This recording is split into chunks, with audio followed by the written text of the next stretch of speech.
Have you ever felt that gut-wrenching moment when you realize the person you trust most in the world has been lying to you? That's exactly where my story begins.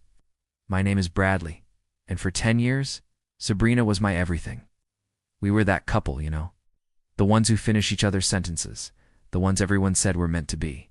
We built a life together, a home filled with laughter and what I thought was unbreakable trust. But a single, misplaced phone call was all it took for that entire world to come crashing down around me. It started subtly. Sabrina became more distant, glued to her phone, always smiling at texts that she'd quickly hide if I came near. She'd say it was just work, or her friends. I believed her. Why wouldn't I? She was the love of my life. The late nights at the office became more frequent, the weekend trips with the girls more common. I'd call her and she wouldn't pick up, only to text me hours later saying her phone died. The excuses were always plausible, always just reasonable enough to quiet the small, nagging voice in the back of my mind. But that voice grew louder. I started feeling like a ghost in my own home. Our conversations became shallow, our intimacy faded. I tried to talk to her about it multiple times. I'd ask, "Is everything okay? You seem so far away?" She'd just wave it off, give me a quick peck on the cheek, and say, "Don't be silly, Brad. I'm just tired. Work has been a nightmare." She was an expert at making me feel like I was the one being paranoid, the one who was insecure. And for a while I fell for it.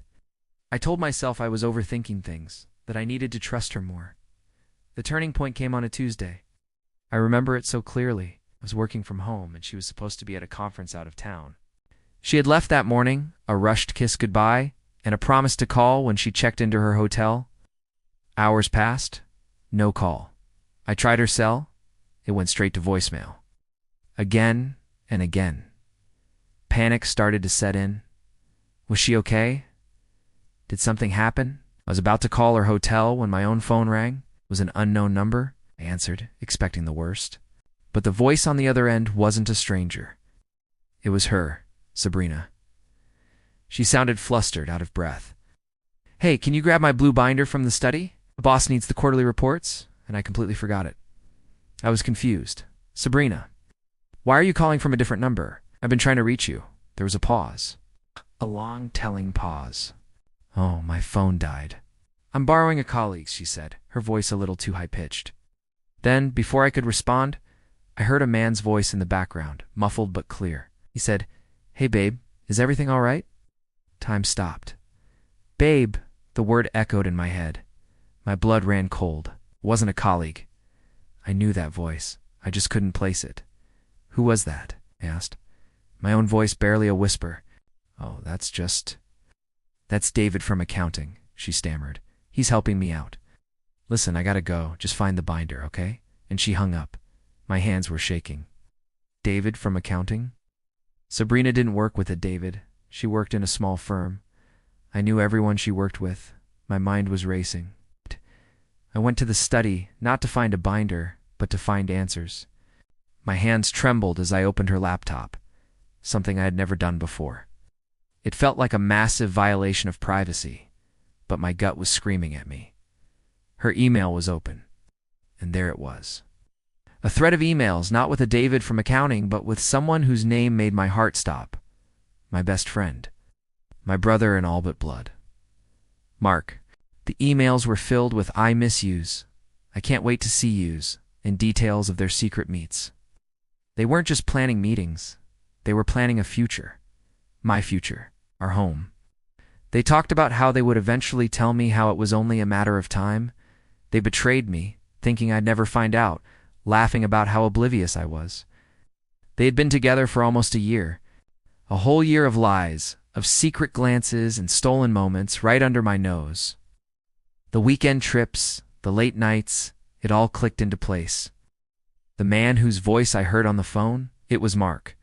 He was supposed to be on a fishing trip. The pain was physical. It was a crushing weight on my chest, making it impossible to breathe. I felt like a fool. Every memory I had of the past year was now tainted. Every laugh, every "I love you," every moment I thought was real, was a lie. I thought about confronting them, screaming, throwing things. But what good would that do? They had already made their choice, had chosen each other, and in doing so, they had destroyed me. So I did something else. I packed a bag. I took my essentials, the things that were truly mine. I walked out of the house we built together, leaving her blue binder on the kitchen counter. I didn't leave a note. I didn't make a scene.